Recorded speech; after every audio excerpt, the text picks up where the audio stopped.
സാധാരണയായി ക്രിസ്മസ്, ഓണം അല്ലെങ്കിൽ new year പോലെയുള്ള ആഘോഷങ്ങളുടെ സമയങ്ങളിൽ ഒരുപാട് രോഗികൾ എമർജൻസി ഡിപ്പാർട്ട്മെന്റിലും പിന്നീട് ICUവിലും അഡ്മിറ്റ് ആവാൻ കാരണമാകുന്ന ഒരു കണ്ടീഷനാണ് ബിഞ്ച് ആൽക്കഹോളിക് ഡ്രിങ്ക് എന്ന് പറയുന്നത്.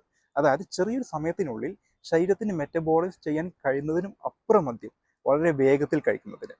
അത് പുരുഷന്മാരിൽ 5 ഡ്രിങ്ക് അല്ലെങ്കിൽ അതിൽ കൂടുതൽ, സ്ത്രീകളിൽ 4 ഡ്രിങ്ക് അല്ലെങ്കിൽ അതിൽ കൂടുതൽ ആണ് കണക്കാക്കുന്നത്.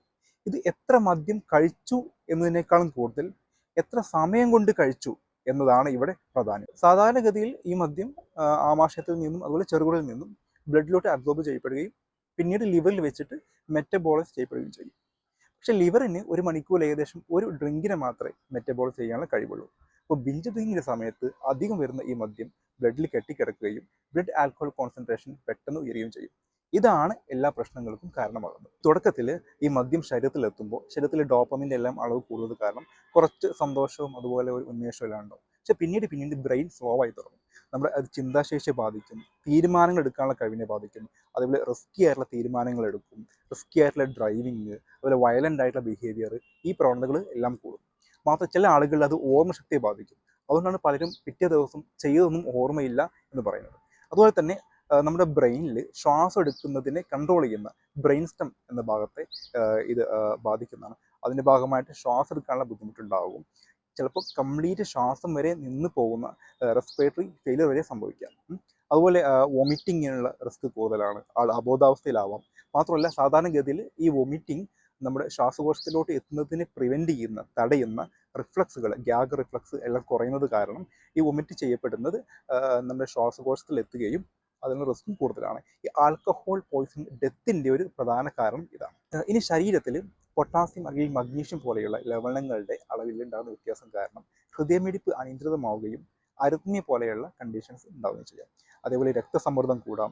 ചില ആളുകളിൽ, അതും യങ് ആയിട്ടുള്ള ആളുകളിൽ, ഹോളിഡേ ഹാർട്ട് സിൻഡ്രം എന്നൊക്കെ പറയുന്ന കണ്ടീഷൻ, അതായത് ഹാർട്ട് പെട്ടെന്ന് നിലച്ചു പോകുന്ന കാർഡിയാക് അറസ്റ്റ് വരെ വരാനുള്ള റിസ്ക് ഉണ്ട്. ഇനി മറ്റൊരു അവയവം കൂടുതൽ അഫക്റ്റ് ആവുന്ന ലിവറാണ്. നേരത്തെ പറഞ്ഞിരുന്നു, ലിവറിൽ വെച്ചിട്ടാണ് ഈ മദ്യം അസറ്റാൽഡിഹൈഡ് എന്ന് പറഞ്ഞ കെമിക്കലായിട്ട് ഫോം ചെയ്യുന്നത്. പക്ഷേ ഇവിടെ ലിവറിന് ഹാൻഡിൽ ചെയ്യാൻ പറ്റുന്നതിനും അപ്പുറം മദ്യമാണ് ഒരുമിച്ച് വരുന്നത്. ഓക്കെ, അതിൻ്റെ ഭാഗമായിട്ട് ലിവറിന് നീര് വരാം, ആൽക്കഹോൾ ഹെപ്പറ്റൈറ്റിസ് വരാം, ലിവർ ഫെയിലിയർ വരെ വരാം. മാത്രമല്ല ശരീരത്തിൽ ഗ്ലൂക്കോസിൻ്റെ നിർമ്മാണത്തെ ഇത് കാര്യമായിട്ട് ബാധിക്കും. അങ്ങനെ പഞ്ചസാരയുടെ അളവ് കുറയുന്നത് കാരണം പ്രത്യേകിച്ച് ഡയബറ്റിക് ആയ ആളുകളിലൊക്കെ അപസ്മാരം വരെ സംഭവിക്കാനുള്ള ചാൻസ് ഉണ്ട്. അതുപോലെ ഷുഗർ പെട്ടെന്ന് കുറഞ്ഞ ആളുകൾ തളർന്നു വീഴുന്നതിനൊക്കെ ഒരു കാരണം ഇതാണ്. സ്ഥിരമായി ബിഞ്ച് ഡ്രിങ്കിങ് ചെയ്യുന്ന ആളുകളെ ഇത് മാനസികാരോഗ്യത്തെ കാര്യമായിട്ട് ബാധിക്കും. അതായത് ഉത്കണ്ഠ, വിഷാദ രോഗം, ഉറക്കക്കുറവ്, അക്രമ സ്വഭാവം, ദേഷ്യം, ഇതുപോലുള്ള ബുദ്ധിമുട്ടുകളൊക്കെ ഉണ്ടാവും. മാത്രമല്ല ഈ ബിഞ്ച് ഡ്രിങ്കിങ് പതിവാക്കി കഴിഞ്ഞാൽ ഒരുപാട് ദീർഘകാല പ്രത്യാഘാതങ്ങൾ ഉണ്ടാവും. ജോലിയെ ബാധിക്കാം, കുടുംബജീവിതത്തെ, ലൈംഗികാരോഗ്യത്തെ ബാധിക്കും. അതുപോലെ അപകടങ്ങൾ, റോഡ് ട്രാഫിക് ആക്സിഡൻസ്, ചെറുപ്പത്തിൽ തന്നെ മാരകമായിട്ടുള്ള രോഗങ്ങൾ, ഇങ്ങനെ ഒരുപാട് ബുദ്ധിമുട്ടുകൾക്ക് കാരണമാകും. ഇനി ഇത് എങ്ങനെ തടയാം എന്നുള്ളതാണ്. മദ്യം പൂർണ്ണമായിട്ടും ഒഴിവാക്കുക എന്ന് തന്നെയാണ് ഏറ്റവും ഉചിതം. ഇനി കഴിക്കുന്നവർ എപ്പോഴും ഒരു ലിമിറ്റ് സെറ്റ് ചെയ്യുക. ഓക്കെ, അതേപോലെ ഒരു റൗണ്ട് കൂടെ എന്ന് പറഞ്ഞ് സമ്മർദ്ദം തരുന്നവരുടെ സമ്മർദ്ദത്തിൽ വീഴാതിരിക്കുക. ഒരിക്കലും സ്ട്രെസ്സ് മാനേജ് ചെയ്യാൻ വേണ്ടിയിട്ട് മദ്യത്തെ ഡിപ്പെൻഡ് ചെയ്യരുത്. സ്ട്രെസ്സ് മാനേജ് ചെയ്യാൻ വേണ്ടി മദ്യത്തെ ഡിപ്പെൻഡ് ചെയ്യുന്നവർ അറിയാതെ സ്ട്രെസ്സ് ഡബിൾ ആക്കുകയാണ് ചെയ്യുന്നത്. ബിഞ്ച് ഡ്രിങ്കിങ് എന്ന് പറയുന്നത് ഒരു ദിവസത്തിലെ, ഒരു രാത്രിയിലെ ആഘോഷമല്ല. ശരീരത്തിലെ എല്ലാ സിസ്റ്റങ്ങളെയും ഒരുമിച്ച് തകരാറിലാക്കുന്ന ഒരു പ്രക്രിയയാണ്.